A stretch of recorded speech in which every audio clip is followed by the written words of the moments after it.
Bonjour tout le monde, Simon Leclerc ici. Je reviens vous voir une nouvelle capsule que je sentais qui poussait dans mes énergies. Puis là, j'ai dit, c'est le moment. Me voici aujourd'hui. Le thème, ce sera accueillir ce qui est. Accueillir ce qui est, c'est d'ailleurs un chapitre dans mon livre. Je ne sais pas si c'est le titre d'un chapitre, mais c'est une section importante dans mon livre. Mais accueillir ce qui est, d'abord, va faire référence à la notion de dire, est-ce que je m'acharne sur ce que je veux créer dans ma vie ou sur ce que je veux que ma vie devienne, versus quel est l'équilibre à retrouver entre d'abord accueillir ce qui est. Donc, c'est le premier niveau de ma capsule, accueillir ce qui est.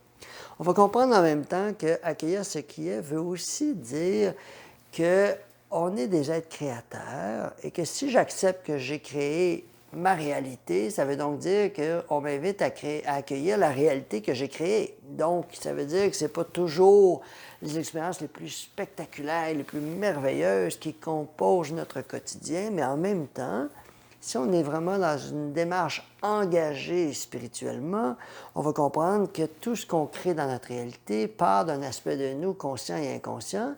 Et lorsqu'on crée des embûches dans notre vie ou lorsqu'il y a des obstacles qui se présentent, ça ne veut pas dire que c'est la vie qui nous envoie des mauvais sorts, mais ça veut dire qu'il y a une invitation à accueillir ce qui est. C'est le premier niveau, accueillir ce qui est. Vous savez, j'ai beaucoup de gens qui viennent dans mes capsules et qui me racontent qu'ils ont dépassé un état d'impuissance et de victime.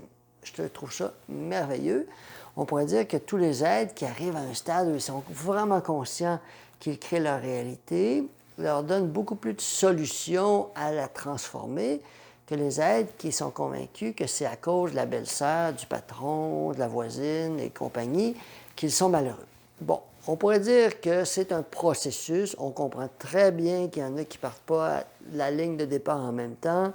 Il y a des êtres qui ont vécu des enfances très compliquées, des relations complexes et tout ça, et on comprend très bien.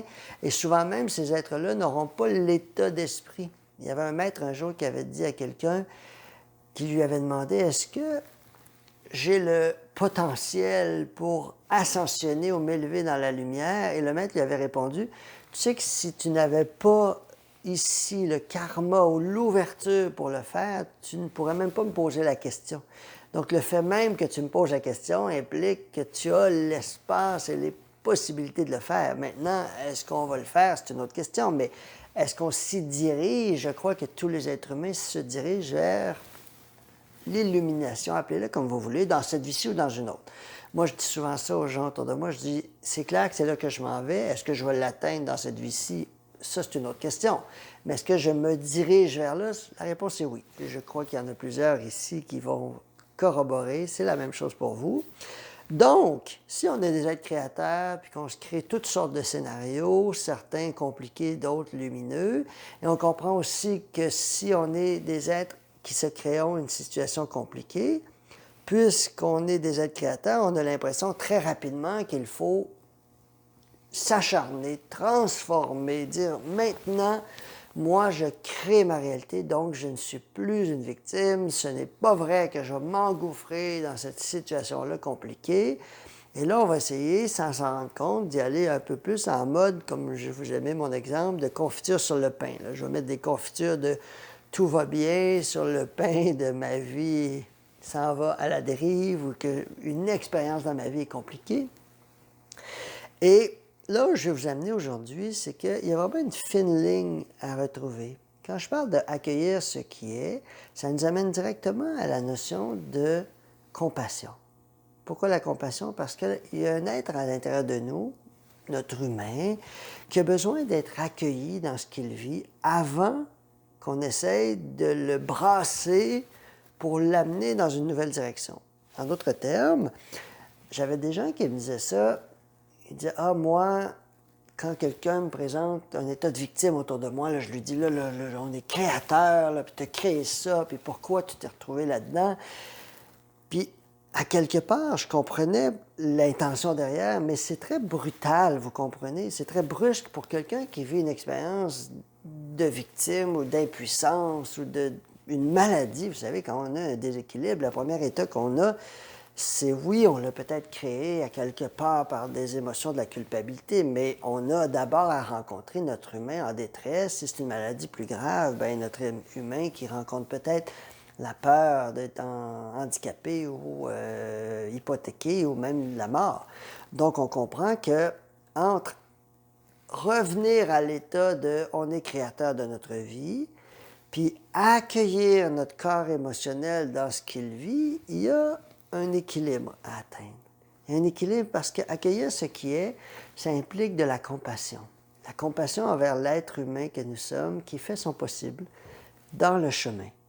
En d'autres termes, accueillir ce qui est, ça veut aussi dire accueillir une partie de nous qui se sent victime, impuissante, dominée par la voisine, le patron, les amis qui ne nous écoutent pas, qui ne nous ont pas compris. Puis j'étais allé voir ma meilleure amie, puis là, elle ne m'a pas écouté, puis je suis donc déçu d'elle.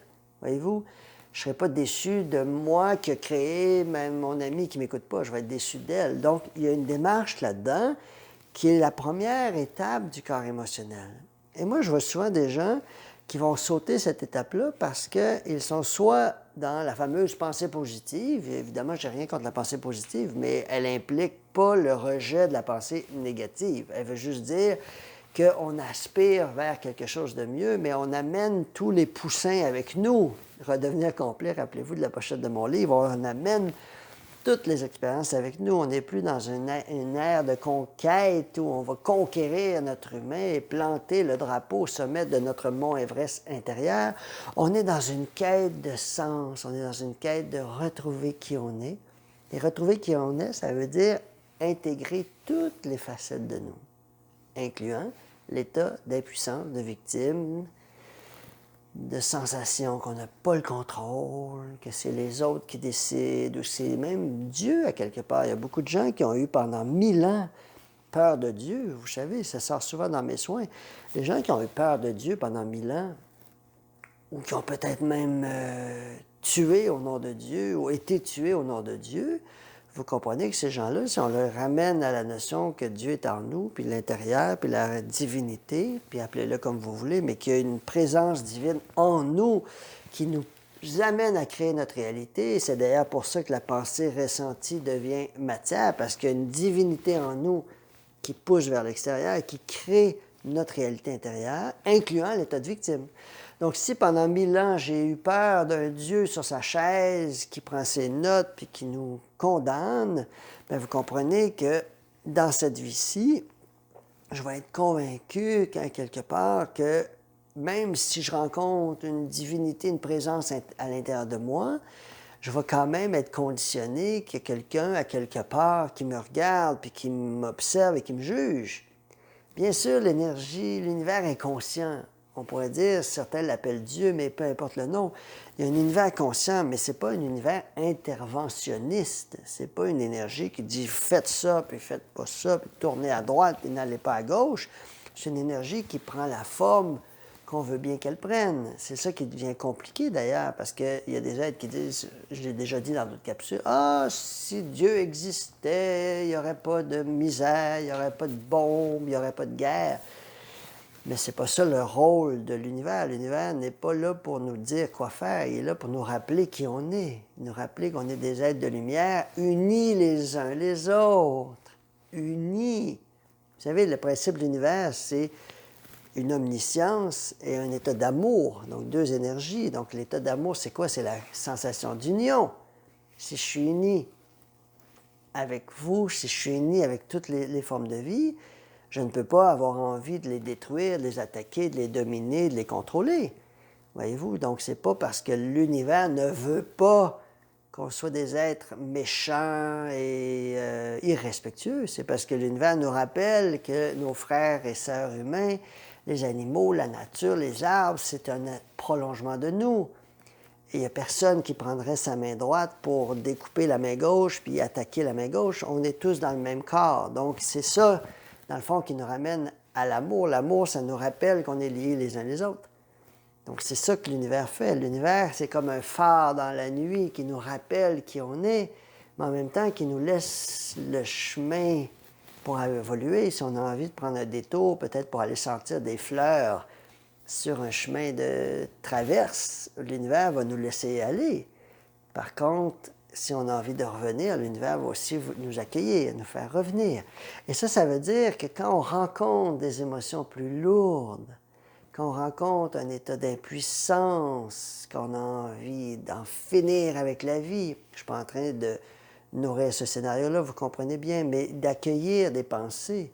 Je suis sûr que tous les gens qui m'écoutent, à un moment donné, vous êtes retrouvés sur votre divan chez vous à dire « Ah, si je pouvais débrancher ma vie, ça serait donc plus simple. » Donc, ça ne veut pas dire qu'on est dans les plans d'en mettre fin à notre vie, mais juste d'avoir cette pensée-là et de la laisser exister, vous comprenez que cette pensée-là va donner un sens à notre réalité, parce que si cette pensée-là, je la renie, tout ce que je vais faire, c'est que je vais essayer de me convaincre que je suis un être d'amour, mais sans accueillir ma détresse, ou que je suis un être de pouvoir sans accueillir ma détresse, ou que je suis un être qui crée sa réalité sans accueillir ma détresse.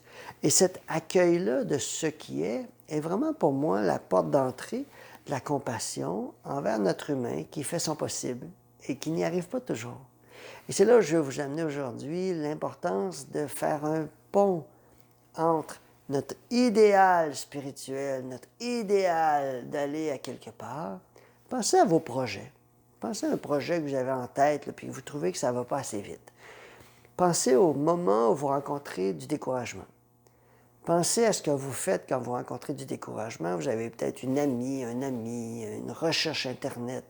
Vous avez peut-être tendance à vous apitoyer, à manger des chips, à sortir un verre de vin, à étirer une série qui n'en finit plus. Vous devriez aller vous coucher puis vous étirez la série parce que vous vous dites « Ah, j'ai juste pas envie de rencontrer ma réalité demain. » Vous savez, ça fait partie du processus d'accueillir cette partie-là de nous qui a juste envie de s'engourdir. Bien sûr, il y a des gens qui sont allés loin dans l'engourdissement, ils ont pris des drogues, sont allés loin dans les processus d'engourdissement. Puis on pourrait dire qu'il y a des engourdissements qui sont plus sains que d'autres. Il y en a qui s'engourdissent en faisant de la course à pied. On pourrait dire de l'extérieur que c'est plus intéressant que celui qui s'engourdit avec de la cocaïne.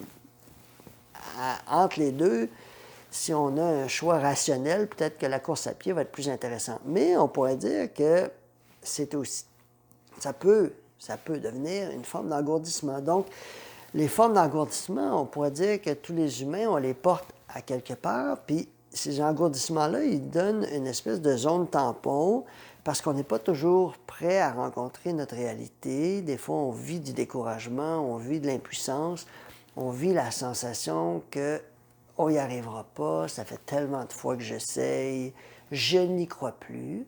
Et cette forme pensée-là, je n'y crois plus, va avoir un effet sur nous encore plus grand si je la nie ou si je regarde ailleurs. Accueillir ce qui est, ça veut dire s'arrêter, retourner ici. Qu'est-ce que je suis en train de vivre? Qu'est-ce que je suis en train d'expérimenter? Et comment cette énergie, je peux, en l'accueillant, construire une nouvelle réalité. Vous savez, à partir du moment où, oui, je suis un être créateur, oui, l'état de victime dans l'absolu n'existe pas, mais, comme je dis des fois dans mes consultations, si un ours qui vous court après, bien, vous êtes en forêt ou un tigre et vous êtes dans la forêt, vous sauvez, c'est la première étape, mais une fois que vous vous êtes sauvé, d'accueillir l'être en vous qui a failli mourir ou qui aurait... Bon, juste pour démystifier les ours, là, les gens pensent que les ours vont tuer des gens, là, ça c'est... Mais mettons un tigre, OK? Je ne veux pas faire une mauvaise réputation aux ours, c'est très rare, hein, des attaques humaines. Les ours ont une moins bonne réputation que la réalité, mais c'est pas ça le but de ma capsule. Imaginons un tigre. Bon, je pense que les tigres sont un peu plus menaçants. Et une fois qu'on s'est sauvé d'un danger, peu importe lequel, OK? Là, j'en donne un comme ça, la première étape, ce ne sera pas de dire à quelqu'un, mais pourquoi tu t'es retrouvé dans cette situation-là? Il y avait donc une partie de toi qui avait envie de mourir, puis tu as créé ça, voyez-vous? Et là, je vais sortir de la partie de moi qui est en panique parce que j'ai vécu des grandes émotions de détresse et des émotions qui m'amènent à imaginer que je suis en danger.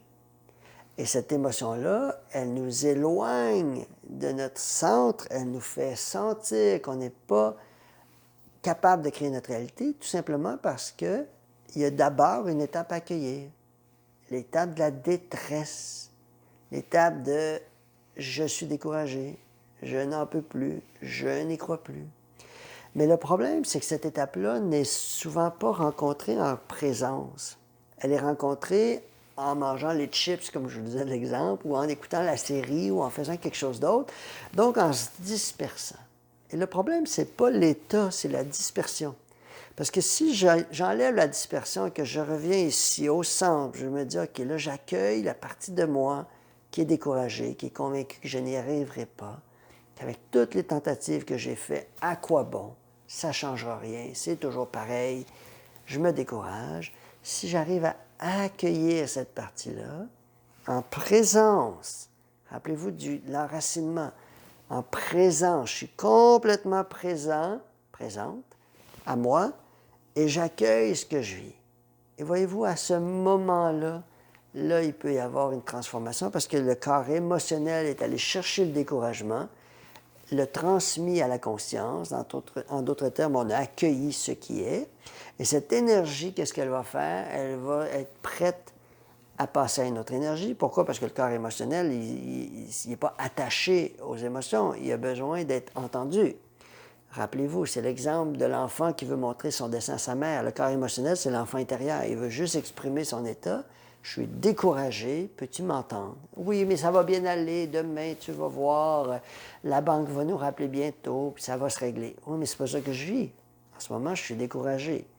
Ça ne veut pas dire que j'ai envie d'être découragé pour les 48 prochaines heures. Ça veut dire que j'ai un moment où j'ai envie d'être entendu dans ça. Voyez-vous, je suis sûr que vous avez des amis avec qui vous savez très bien que cette personne-là, vous êtes capable de nommer et elle va vous écouter.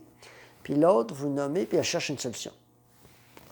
J'ai rien contre cette démarche-là, mais vous savez très bien qu'il y a des moments où vous ne voulez pas la solution, vous voulez juste être écouté. Vous allez peut-être même délibérément choisir d'aller voir l'ami qui va vous écouter plus que l'ami qui va vous donner des solutions parce que vous vous dites, je ne veux pas une solution, je vais être entendu, je vais être accueilli, puis je veux que quelqu'un dédramatise à quelque part mon état. Moi, je suis convaincu que c'est la catastrophe et que je vais m'engouffrer. Puis si quelqu'un est capable de m'écouter sans faire de « Mon Dieu, c'est épouvantable ce que tu vis, j'espère que tu vas t'en sortir, ça doit être dur, mon Dieu, que je ne devrais pas être dans ta place. » Bien, voyez-vous, là, on rajoute un drame. C'est pas ça non plus qu'on a envie, vous savez. On a envie de quelqu'un qui est capable de nous écouter puis qui ne rajoutera pas un crémage par-dessus, qui va juste être capable de nous écouter. Puis à quelque part, dans l'énergie, c'est comme si on partageait à l'univers, parce qu'il y a quelqu'un qui nous écoute. Et peut-être que cette personne-là aura une solution, tu n'as pas pensé à telle chose, mais c'est d'abord accueillir ce qui est et ensuite créer une autre réalité. Et c'est là que je voulais vous amener aujourd'hui. La nouvelle réalité va apparaître, mais seulement si on est capable d'embrasser ce qui est. Et lorsqu'on embrasse ce qui est, là, on peut réécrire son histoire, pensée, ressentie, devient la matière. Mais ce n'est pas une fuite de ce qui est, c'est une construction d'une nouvelle réalité qui va se construire sur la base de mon expérience, de mon vécu. Et penser à l'âme qui est la source de la sagesse, en fait, non. Penser à l'âme qui accumule les sagesses et qui est la bibliothèque du voyage. Bien sûr, on pourrait dire que c'est la source de la sagesse, mais c'est plutôt qu'elle accumule toutes les connaissances du voyage ou des voyages, et son but, c'est de tout rapatrier. Donc, si je suis découragé, je n'y arriverai pas. Peut-être que ça fait écho à des vies où j'ai échoué, que je me suis engouffré dans une expérience sans issue. Mais vous comprenez que si cette expérience m'a amené vers la mort, mais dans cette vie-ci, je vais rencontrer les mêmes émotions, c'est-à-dire une tentative de m'élever, mais avec l'émotion que ça ne fonctionnera pas. Et si je renie cette émotion, c'est comme si je reniais ma vie passée, dans laquelle, en passant, je n'ai pas besoin de la connaître, cette vie-là, mais si je revis la même histoire, on pourrait dire que ça a déjà été une expérience qui peut-être n'est pas complétée. Et pour la compléter, ce n'est pas d'y aller en mode acharnement avec le mont Everest, puis on plante le drapeau, puis on va y arriver. C'est plutôt d'y aller en accueil de ce qui est. Voyez-vous? Et c'est ça pour moi qui démontre comment on peut arriver à nos objectifs. Je vais terminer en donnant un petit exemple. Il y avait, je crois que c'est, je me demande si c'est pas Walmart ou quelque chose comme ça, le fondateur. Puis il avait dit qu'il avait réussi à monter sa business parce qu'il était tellement en colère de quelqu'un qui ne croyait pas en lui qu'il a mis toute son énergie pour prouver, puis s'élever, puis construire un empire. Puis là, je vais te prouver, on pourrait dire d'une certaine manière, par orgueil, là, il a réussi à accomplir. En soi, c'est intéressant d'imaginer ça comme modèle. Et je ne dis pas que c'est pas arrivé, vrai ou pas vrai, c'est sûrement vrai, c'est son histoire, puis c'est ce qu'il raconte, mais c'est beaucoup comme ça qu'on aime l'imaginer. On aime imaginer le succès comme une série d'acharnements et aussi comme quelque chose qui est la conclusion d'un travail vraiment là, focusé sur un objectif, mais comme si les étapes de découragement étaient toujours des invitations à s'acharner davantage. Personnellement, je n'ai jamais vu le succès sous cette forme-là. Je ne veux pas vous avez votre propre définition, mais je n'ai jamais vu le succès sous cette forme-là parce que le succès sous la forme de planter le drapeau va peut-être arriver, mais ça va arriver avec tellement de complexité. Vous allez me dire, Walmart ont réussi peut-être, mais celui qui monte le mont Everest en voulant conquérir la montagne va avoir beaucoup plus de difficultés à se rendre en haut que celui qui embrasse toutes les étapes du processus, qui reconnaît que les éléments sont vivants, conscients, puis qui s'unit aux éléments, puis qui n'essaie pas avec arrogance de démontrer sa supériorité, mais qui y va par étapes. Donc, on pourrait dire que oui, atteindre nos objectifs, ça demande de la détermination, ça demande une intention pour aller de l'avant, mais en même temps, ça implique d'accueillir nos processus, nos étapes, nos découragements, nos démarches. Peut-être qu'il y a des gens qui ont réussi en reniant tout ça, mais je ne suis pas sûr qu'ils sont en si grand équilibre que ça. Peut-être qu'ils ont réussi, mais d'après moi, peut-être que je me trompe, vous allez peut-être dire que je fais des raccourcis, mais d'après moi, leur état d'être n'est pas si léger que ça, parce que la quête n'est pas une quête d'avancer, c'est une façon de prouver, comme ils disent en anglais, « prove me wrong », de prouver que les autres ont tort. Et cette quête nous maintient en dualité. On comprend que notre pouvoir n'est pas dans cette dualité-là, il est dans le point zéro. Là, on est en paix avec les réalités, que ce n'est qu'une invitation à avancer. Et lorsqu'on avance en paix avec la réalité, c'est vraiment là que notre pensée ressentie devient matière et que la matière devient le prolongement de notre création intérieure. Et ce qui est à l'intérieur devient à l'extérieur. Voilà.